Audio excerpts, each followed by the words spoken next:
Bapa, kami memang percaya janji-janji-Mu yang ada di dalam firman-Mu, termasuk kebenaran bahwa dalam segala hal Engkau mendatangkan kebaikan untuk yang mengasihi Engkau, yang dipanggil, yang adalah umat-Mu. Kami percaya itu Bapa. Kami tahu itu benar. Berarti dalam waktu ini kami tahu bahwa Engkau mau mendatangkan kebaikan untuk kami semua dalam waktu ini. Dan Bapa, kami siap. Kami mau dengar suara-Mu. Kami mau dibentuk supaya kami lebih bebas dari dosa dan lebih mirip dengan Yesus. Supaya kami hidup lebih sesuai dengan kehendak-Mu, lebih penuh dengan sukacita, supaya nama Yesus ditinggikan. Jadi Bapa, kami berterima kasih bahwa rencana-Mu itu baik untuk waktu ini. Dan rencana-Mu untuk keselamatan kami juga baik, sempurna. Bapa, kami berterima kasih dan bersyukur untuk rencana-Mu yang ada sebelum dunia ini diciptakan, dunia ini dijadikan. Engkau berencana untuk menyelamatkan kami semua. Dan Bapa, kami berterima kasih dan bersyukur untuk Yesus yang mengosongkan diri, yang membatasi diri, yang datang sebagai manusia, bayi yang kecil, hidup dengan sempurna, disalibkan, mati, bangkit, dan sekarang memerintah dari sorga sebagai Raja di atas semuanya. Dan Bapa, kami berterima kasih dan bersyukur untuk Roh Kudus yang ada bersama dengan kami dan ada di dalam kami selama-lamanya. Yang bekerja dalam kami dengan cara yang luar biasa, lebih dari apa yang kami tahu. Terima kasih bahwa rencana-Mu baik. Dan Bapa, doa kami, permintaan kami adalah rencana-Mu, kehendak-Mu jadi dalam waktu ini. Jadi kami menyerahkan waktu ini ke dalam tangan-Mu. Dalam nama Sang Mesias kami berdoa. Amin. Silakan duduk kembali. Shalom. Merry Christmas. Selamat Natal, Bapak Ibu, saudara-saudari sekalian. Dan selamat Natal tahun 2020. Kalau belum kenal saya, nama saya Christopher, bisa Chris saja. Saya melayani di Jafre dengan banyak lain yang ada di ruangan sini. Dan saya sangat berterima kasih untuk kesempatan ini, untuk berbagi dari firman Tuhan. Terima kasih Ibu Gembala dan BPJ. Ini kehormatan bagi saya. Terima kasih. Nah, saya minta maaf bahwa saya datang sendiri. Hanya ada satu muka bule, Bu Amy dan anak-anak sangat mau datang. Sebenarnya kami berencana bahwa mereka datang, tapi Bu Amy sakit perut. Jadi sayangnya dia di rumah saja. Jadi minta maaf, harus fokus pada muka ini saja. Tema kita, seperti yang sudah didengar, adalah Yesus datang membawa pemulihan bagi umatnya. Ini adalah tema untuk semua gereja Kemah Injil Indonesia tahun ini, Natal ini. Yesus datang membawa pemulihan bagi umatnya. Dan teks untuk tema ini ada di dalam Yeremia pasal 30, bisa dilihat di sini. Jadi, kalau ada Alkitab, kita akan langsung mulai dengan teks itu. Jadi silakan buka Yeremia pasal 30.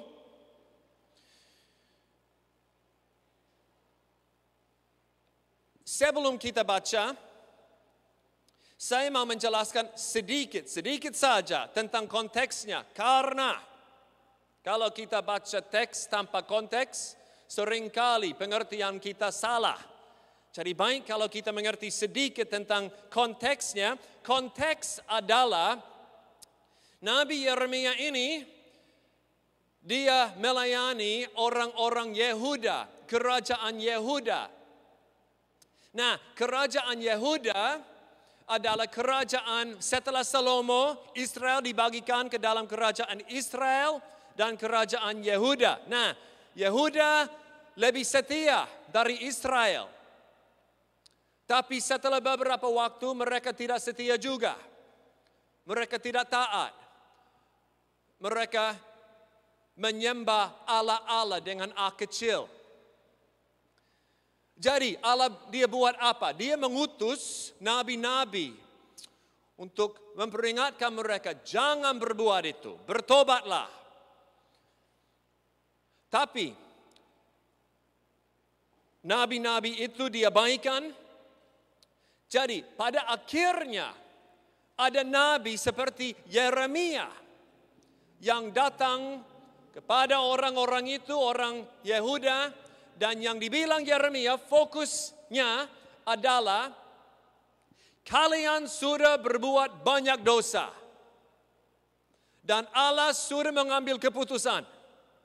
Kalian akan dihukum. Kalian akan menderita. Ada kerajaan yang akan muncul yang akan mengasingkan kalian. Dan kalian akan diasingkan selama sekitar 70 tahun. Kalian akan menderita banyak kalian akan dibunuh, banyak perempuan akan menjadi budak dan lain-lain. Ini bukan pesan yang menyenangkan. Memang Nabi Yeremia dia terkenal sebagai nabi yang melayani dengan nangis.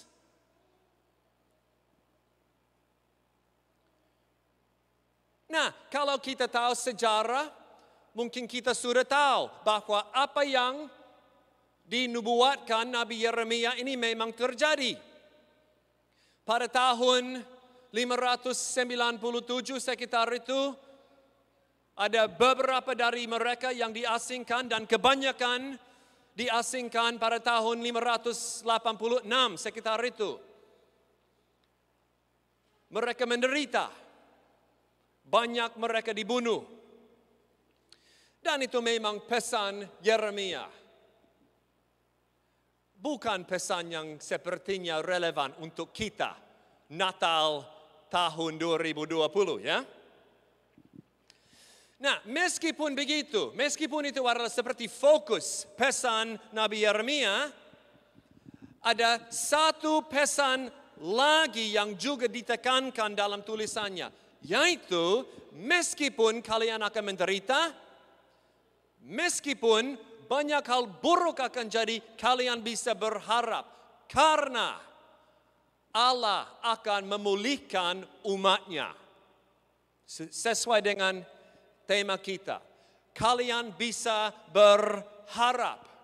Dan teks ini yang kita akan baca adalah teks di mana kita lihat sedikit dari pesan itu tentang pengharapan. Mengerti maksud saya? Dimengerti beberapa. Puji Tuhan. Saya bisa ulang dalam bahasa Inggris. Saya senang sekali ada lagu dalam bahasa Inggris. Jauh lebih gampang bagi saya. Kalau ada Alkitab, Yeremia pasal 30, dan kita baca dari ayat 12 sampai ayat 22. Kalau tidak ada Alkitab, tidak apa-apa, dengar saja. Kita baca dari ayat 12 dan Ayat 12 sampai 15 dulu. Setelah itu kita lanjut. Kita baca Yeremia pasal 30 ayat 12 sampai 15. Kita baca sama-sama. 1, 2, 3.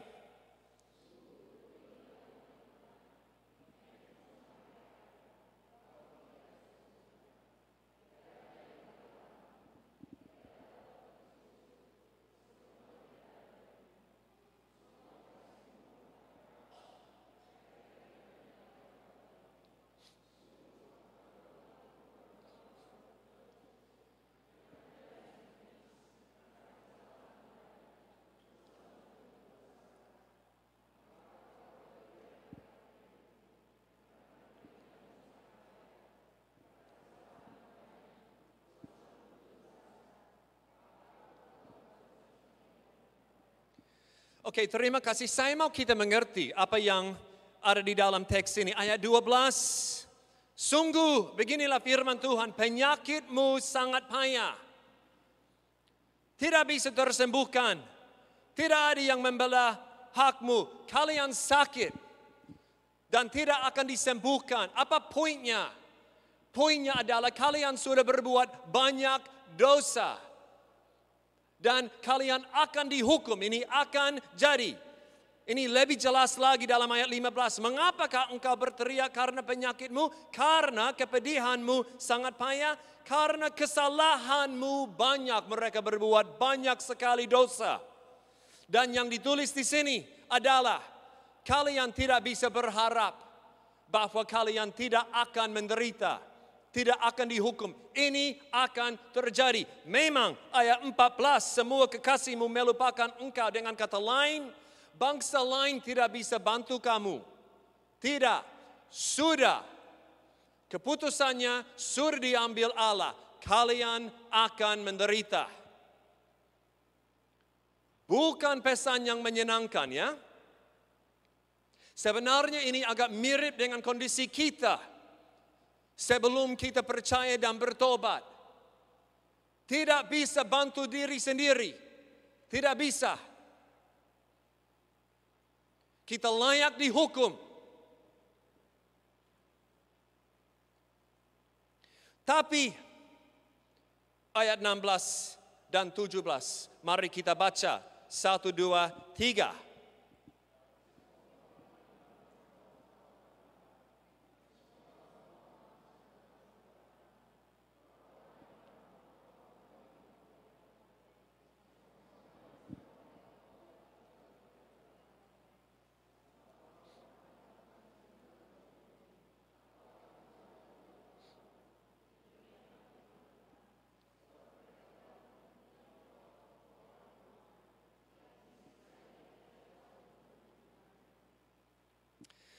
Terima kasih.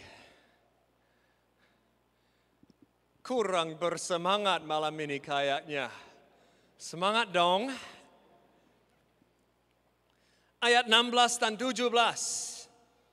Ayat 16 poinnya adalah orang yang akan muncul dan mengasingkan kalian, yaitu kerajaan Babel. Nanti mereka akan dihukum juga. Dan kalau kita tahu sejarah, kita tahu bahwa memang ada kerajaan lain, kerajaan Persia yang muncul dan kuasa kerajaan Babel selesai. Mereka dihukum, mereka menderita. Itu poin ayat 16. Orang yang menghukum kalian, mereka akan dihukum. Dan setelah itu, ayat 17. Kita sudah mulai lihat pengharapan untuk umat Allah. Aku akan mendatangkan kesembuhan bagimu. Allah bilang, kalian tidak bisa membantu diri sendiri. Orang lain tidak bisa bantu kalian. Tapi pada akhirnya, aku akan bekerja. Aku akan, frase itu penting sekali. Aku akan, kita akan lihat frase itu beberapa kali lagi. Nah, dia akan buat apa? Allah akan buat apa? Itu dijelaskan dalam ayat 18 sampai 22. Mari kita baca. 1, 2, 3.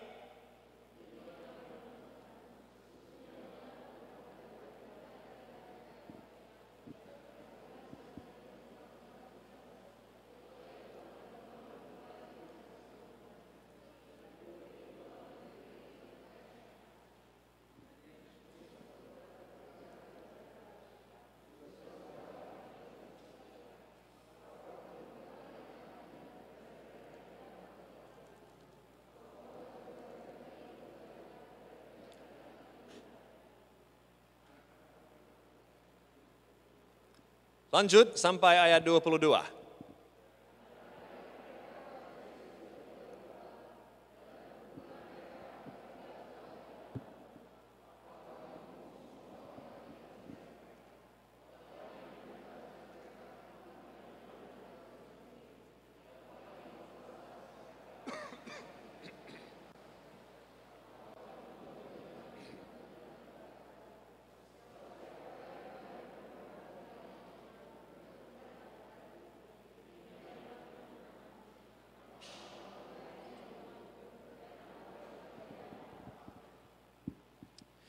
Terima kasih.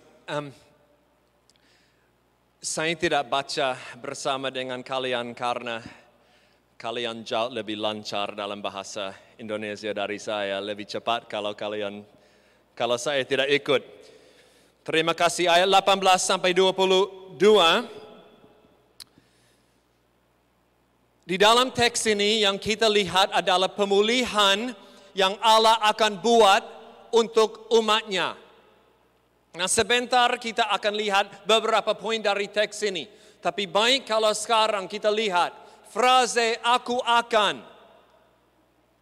Ditulis banyak kali, 6 kali. Ini pekerjaan Allah. Siapa itu yang memulihkan umatnya? Kita memulihkan diri sendiri? Tidak. Aku akan, aku akan, aku akan. Nah, mungkin ada di sini yang berpikir, terima kasih bule. Menarik. Tapi ini adalah parusia di Makassar. Bukan orang-orang Yehuda. Ini sudah 2.500 tahun lebih sejak itu. Dan lebih dari itu. Ini Natal. Kenapa kita baca teks ini? Kenapa ini relevan? Kenapa kita tidak baca tentang gembala-gembala di dalam Injil Lukas atau orang-orang, Majus, saya lupa dalam bahasa Indonesia. Injil Matius. Kenapa teks ini? Jawabannya ada di dalam ayat 21. Kita baca lagi. Nah, jangan lupa konteksnya. Konteksnya adalah bagaimana Allah akan memulihkan umatnya. Kita lihat bahwa waktu dia memulihkan umatnya, ayat 21, ada orang yang akan muncul yang memerintah atas mereka. Yang berkuasa. Yang dekat sama Allah, sama Bapanya. Dengan kata lain, pada akhirnya pemulihan yang jadi di dalam teks ini terjadi ketika Sang Mesias datang. Pada akhirnya pemulihan yang ada di dalam ayat 18 sampai 22 dan teks lain terjadi pada akhirnya oleh karena kedatangan dan pelayanan Sang Mesias. Ayat 21 ini jelas. Ada Sang Mesias yang akan memungkinkan pemulihan ini. Yesus. Natal. Jadi ini memang teks relevan. Pak Daniel Ronda tidak buat kesalahan waktu dia pilih teks ini. Ini memang relevan untuk kita. Umat Allah dalam teks ini termasuk kita pada akhirnya kita dipulihkan oleh kedatangan dan pelayanan Sang Mesias Yesus. Mengerti maksud saya? Baik, ada 20% yang mengerti. Nah, pertanyaan buat kita malam ini, saya tidak akan bicara terlalu lama, jangan khawatir. Tapi pertanyaan buat kita malam ini adalah, bagaimana kita umat Allah dipulihkan menurut teks ini? Bagaimana kita dipulihkan? Banyak cara untuk dipulihkan, tapi apa yang dipulihkan? Apa yang dipulihkan dengan kedatangan dan pelayanan Sang Mesias ini? Malam ini yang saya mau berbagi adalah 2 jawaban. Cuma 2. Ada lebih dari itu. Tapi 2 jawaban untuk pertanyaan itu. Bagaimana kita dipulihkan oleh karena pekerjaan Allah, aku akan yang terjadi ketika Sang Mesias datang. Mengerti maksud saya? 2 poin. Yang pertama adalah oleh karena kedatangan dan pelayanan Yesus, komunitas umat Allah, komunitas umatnya dipulihkan. Saya mau ulang, oleh karena kedatangan dan pelayanan Sang Mesias, komunitas umatnya dipulihkan. Saya mau baca lagi ayat 19 dan 20 dan saya ada kegiatan untuk Bapak Ibu. Sambil saya baca, dengar, hitunglah ya, berapa banyak kali kata mereka dibilang. Saya baca. Nyanyian syukur akan terdengar dari antara mereka. Juga suara orang yang bersukaria. Aku akan membuat mereka banyak dan mereka tidak akan berkurang lagi. Aku akan membuat mereka dipermuliakan dan mereka tidak akan dihina lagi. Anak-anak mereka akan menjadi seperti dahulu kala. Dan perkumpulan mereka akan tinggal tetap di hadapanku. Aku akan menghukum semua orang yang menindas mereka. Berapa banyak kali? Berapa? 8, pas. Sudah lulus ujiannya. Memang, banyak kali kita lihat kata mereka. Kenapa ini penting? Sang Mesias, Yesus, tidak datang untuk menyelamatkan saya. Sang Mesias, Yesus datang dan melayani untuk menyelamatkan, memulihkan umatnya. Seluruh umatnya. Komunitas. Nah, kenapa ini penting buat kita? Ini penting karena Yesus tidak hanya datang untuk memulihkan hubungan saya dengan Allah, dengan Bapa. Tidak. Dia juga datang untuk memulihkan hubungan saya dengan yang lain.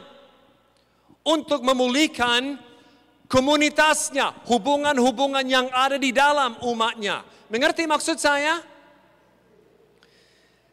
Ini penting sekali. Karena kalau kita simpan kepahitan atau kemarahan atau iri hati atau kebencian atau hal seperti itu, kalau itu tersimpan dalam hati kita, tujuan untuk kedatangan dan pelayanan Yesus tidak terjadi. Dia datang untuk memulihkan komunitasnya.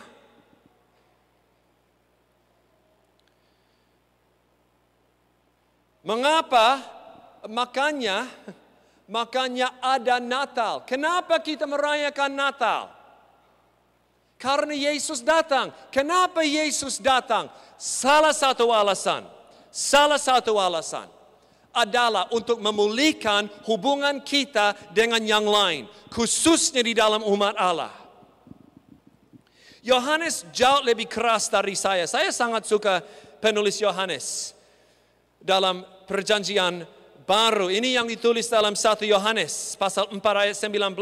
Jikalau seorang berkata, aku mengasihi Allah dan ia membenci saudaranya, maka ia adalah pendusta. Saya mau ulang. Ini penting.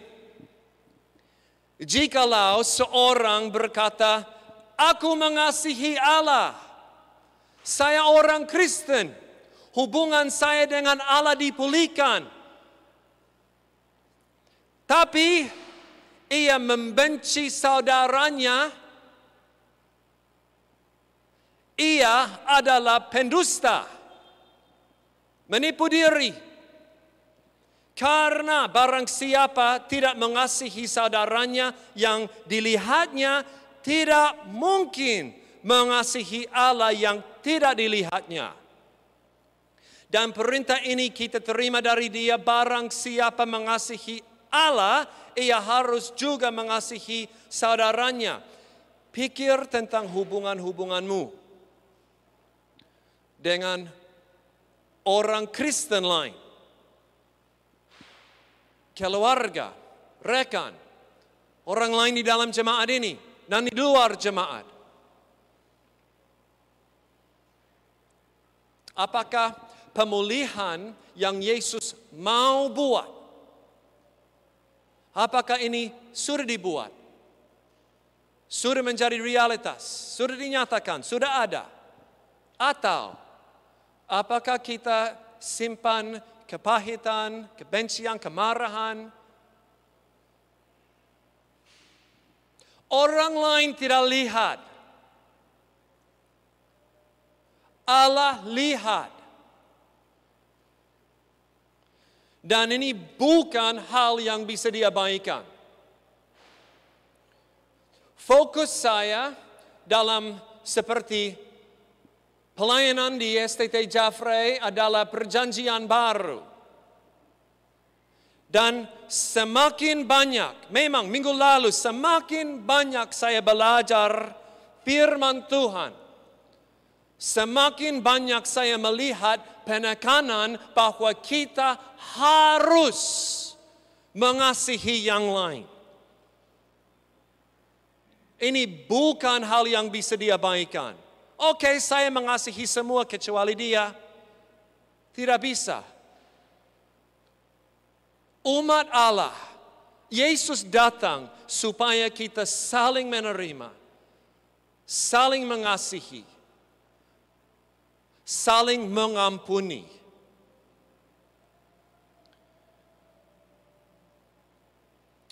Jadi, salah satu aplikasi untuk kita Natal ini adalah kalau ada masalah, kalau kita simpan kepahitan, hal seperti itu di dalam hati kita, sudah waktunya. Sudah waktu. Natal ini adalah kesempatan untuk hubungi dia, ampuni dia, pastikan bahwa hubungan dipulihkan. Sudah waktunya. Yesus datang supaya hubungan kita dengan yang lain dipulihkan. Nah, saya tahu bahwa waktu saya bilang ini ada begitu banyak yang bisa dibilang. Mungkin ada di sini yang rasa saya mengerti Yesus datang untuk memulihkan hubungan saya dengan orang lain, tapi Pak tidak tahu apa yang dia buat. Dia berbuat banyak kesalahan, banyak keburukan, kejahatan kepada saya. Tidak adil kalau dia diampuni.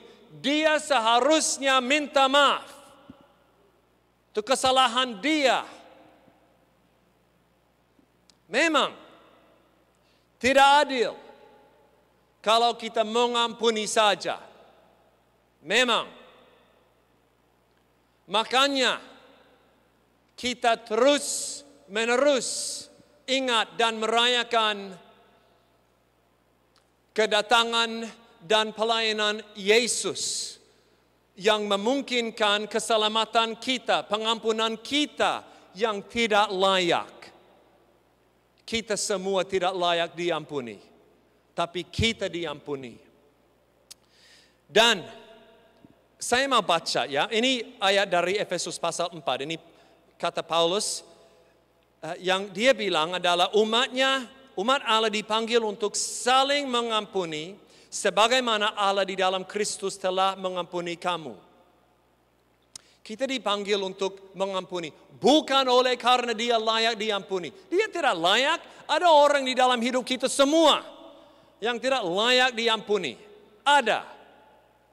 Kita tidak mengampuni karena dia layak. Kita mengampuni karena kita diampuni. Kita diampuni. Dan Yesus datang supaya hubungan kita dengan orang lain dipulihkan. Jangan abaikan hal ini. Jangan bilang pada diri sendiri sekarang, saya tidak mau. Jangan abaikan hal ini. Kehendak Allah jelas. Nah, saya tidak tahu kalau di Indonesia, di Australia, kadang ada orang yang bilang, oke, ya, saya akan mengampuni dia. Tapi saya tidak mau bergaul dengan dia.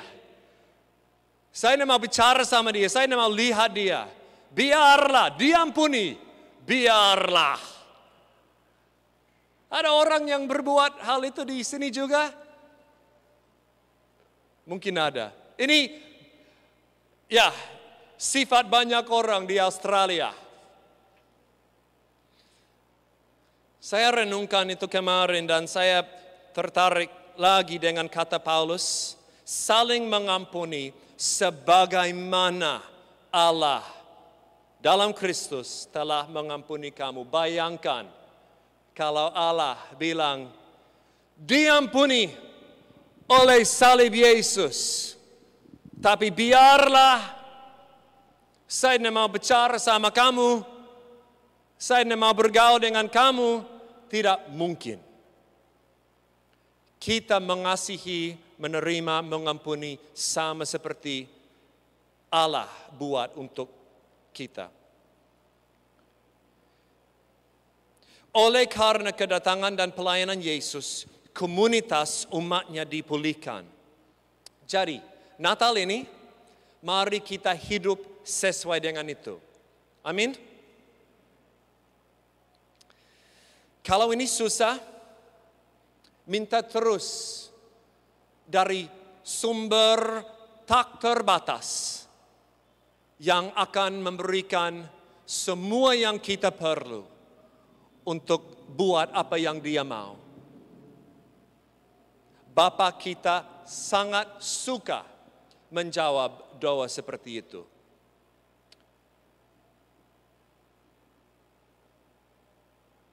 Cara kedua, di mana Allah memulihkan umatnya adalah oleh karena kedatangan dan pelayanan Yesus, Sang Mesias, hubungan Allah dengan umatnya dipulihkan.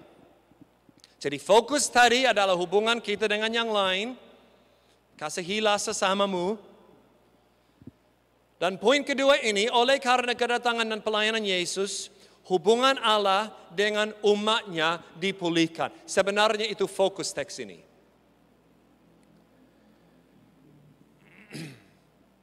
Orang-orang Yehuda akan dihukum, akan diasingkan, tapi setelah beberapa waktu mereka akan dipulihkan. Dan ini jadi pada akhirnya melalui pada kedatangan Sang Mesias. Ayat 20. Perkumpulan mereka akan tinggal tetap di hadapanku.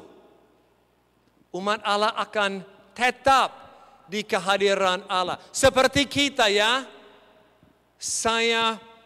Aku menyertai kalian selama-lamanya. Kita selalu di hadapan Allah. Kehadiran Allah. Selalu. Memang Roh Kudus diam di dalam kita. Ayat 22, maka kamu akan menjadi umatku. Aku akan menjadi Allahmu. Ini adalah bahasa hubungan. Yesus datang supaya hubungan kita dengan Allah dipulihkan. Dan untuk semua kita yang sudah percaya, sudah mengandalkan Yesus untuk keselamatan, sudah bertobat, pikiran kita diubah supaya kita mau ikut Tuhan, kehendak Tuhan bukan kehendak saya. Kalau kita sudah percaya dan bertobat, hubungan kita dengan Allah sudah dipulihkan. Sudah. Dia buat itu. Pada detik pertama kita percaya dan bertobat, hubungan kita dengan Allah dipulihkan. Sudah. Semua dosa sudah diampuni. Kita dibenarkan supaya waktu Bapa melihat saya sekarang dia bilang orang yang benar. Kenapa saya orang benar di hadapan Allah? Karena saya luar biasa? Tidak, karena saya disatukan dengan Yesus dan Yesus benar, Yesus luar biasa. Dibenarkan kita semua. Kita sudah menjadi anak-anak Allah. Memang penekanan utama di dalam perjanjian baru untuk hubungan kita dengan Allah, penekanan utama adalah Dia adalah Bapa. Kita adalah anak-anak. Hubungan intim, akrab, ini kebenaran. Sudah jadi maksudnya, itu identitas kita. Kita sudah adalah penduduk surga dan lain-lain. Hubungan kita dengan Allah sudah dipulihkan. Mengerti maksud saya? Ini sudah jadi. Sudah. Dan Yesus datang supaya itu jadi.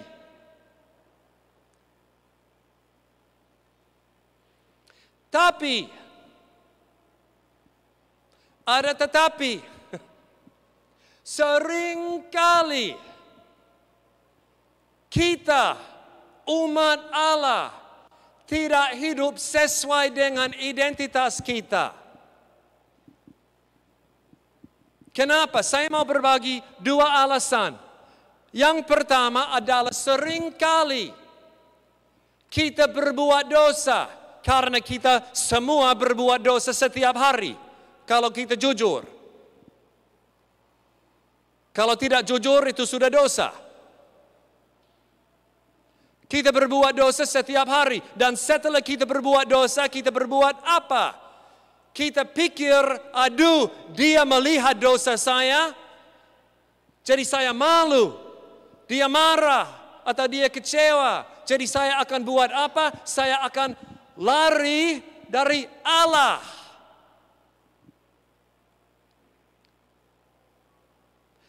Dengan kata lain, kita percaya bohong bahwa Allah tidak mau hubungan dengan kita. Meskipun ada begitu banyak bukti termasuk Natal, Immanuel, yang membuktikan dia mau hubungan intim dengan kita. Kita mengandalkan perasaan kita. Bukan kebenaran. Dan kita lari. Nah, kenapa kita rasa buruk atau kotor di hadapan dia? Karena kita mengandalkan Yesus saja? Tidak. Kita mengandalkan diri sendiri. Dan karena ada kekurangan dalam kehidupan kita, karena selalu ada, kita rasa dia kecewa atau marah dengan saya, jadi kita lari dari dia. Ini bohong. Kebenaran adalah kita sudah diampuni, sudah dibenarkan, sudah adalah anak-anak Allah, hubungan ini tetap ada, sudah dipulihkan. Bayangkan ya, saya tidak bawa anak-anak minta maaf, sudah dibilang, tapi bayangkan, salah satu anak saya yang paling kecil, Elijah, yang paling manis, mungkin ada yang sudah lihat, kenal. Bayangkan, dia berbuat dosa. Dan dia memang berbuat dosa. Bayangkan dia, dia bohong tentang sesuatu. Dan meskipun dia kecil, dia memang sudah pernah bohong. Apakah saya bilang kepada dia, kamu sudah bukan anakku? Tidak. Dan kalau saya bilang itu, ini memang tidak benar. Karena identitas dia adalah anak saya. Ini identitasnya. Kalau dia berbuat salah atau tidak, identitasnya, hubungannya tetap ada. Nah, karena saya mengasihi dia, saya pasti tidak akan bilang, saya tidak mau bergaul dengan kamu. Kamu sudah berbuat dosa? Tidak. Tapi untuk alasan yang sangat tidak masuk akal, itu yang kita buat dengan Bapa kita. Bapa yang jauh lebih baik dari Bapa kita di dunia ini. Yang sudah bilang, sudah diampuni, sudah dibenarkan, sudah diterima. Identitasmu sudah yakin, anak saya.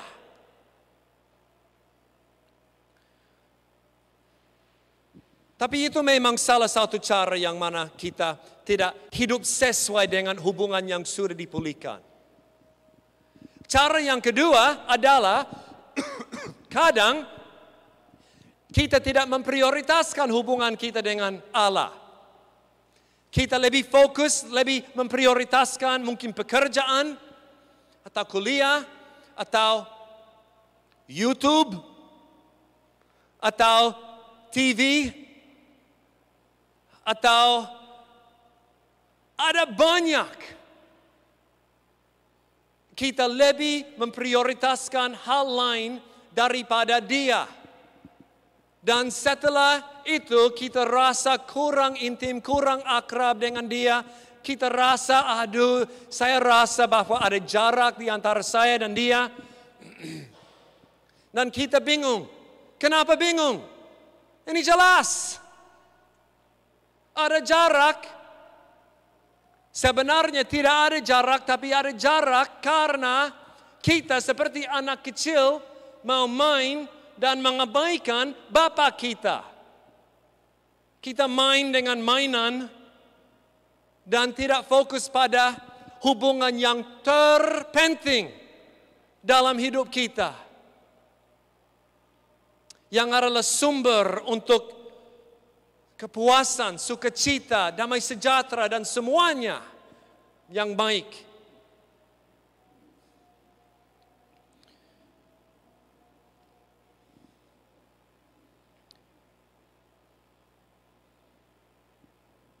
Natal ini, mari kita tidak buat itu. Yesus datang untuk memulihkan hubungan kita dengan Allah. Dan untuk kita yang sudah percaya, sudah bertobat, mungkin semua kita di sini. Ini sudah jadi. Tapi mari kita hidup sesuai dengan itu. Hidup sesuai dengan identitas kita. Natal ini, dengar baik-baik, prioritas utama bukan waktu dengan keluarga, atau pelayanan, atau makanan yang enak. Saya suka makanan enak. Hadiah. Semua ini sangat kurang penting kalau dibandingkan dengan hubungan kita dengan Allah. Yesus datang, Natal ada supaya hubungan kita dengan Allah bisa dipulihkan. Jadi Natal ini, mari kita fokus pada Dia setiap hari. Ambil waktu.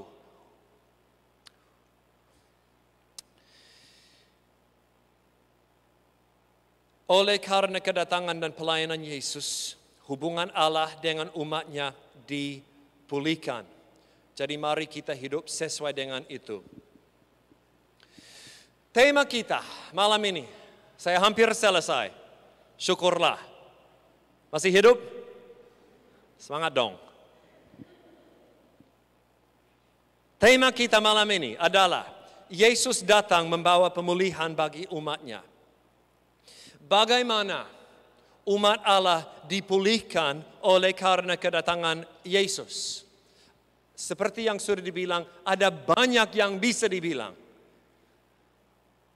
Tapi dua hal dari teks ini. Yang pertama, oleh karena kedatangan dan pelayanan Yesus, komunitas umatnya dipulihkan.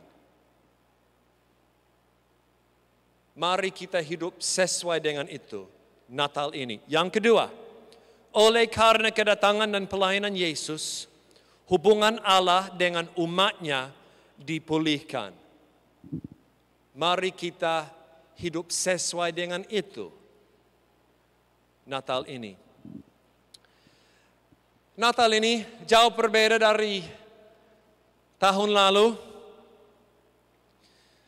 Kita harus jaga jarak, pakai masker dan lain-lain. Mungkin tidak ada sebanyak acara Natal dan lain-lain. Tapi kebenaran yang kita merayakan tetap sama. Pengharapan seperti yang ada di dalam Yeremia dilahirkan pada Natal. Yesus datang untuk memulihkan umatnya. Bagaimana?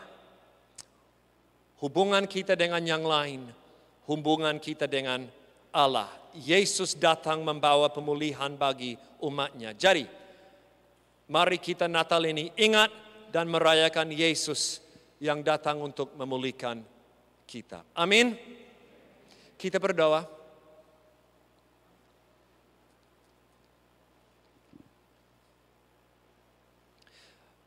Bapa,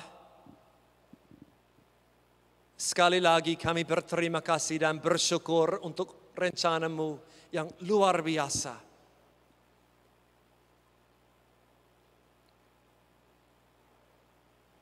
Kami bersyukur karena Engkau mau menyelamatkan kami. Engkau mau memulihkan kami. Dan kami bersyukur oleh karena Sang Mesias, Yesus, yang datang untuk membawa pemulihan bagi kami semua. Dan Bapa, malam ini kami khususnya mau menyerahkan ke dalam tangan-Mu hubungan kami dengan orang lain. Bapa, Engkau tahu kalau ada kepahitan, kemarahan, halangan di antara kami dan orang lain. Engkau tahu semua. Engkau tahu kalau kami harus mengampuni orang lain atau diampuni orang lain. Minta ampun. Engkau tahu. Dan Bapa, doa kami, permintaan kami, Bapa, tolong ingatkan kami terus-menerus. Mengganggu kami terus-menerus.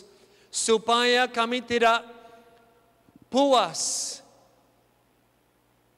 Kami tidak menerima saja kepahitan.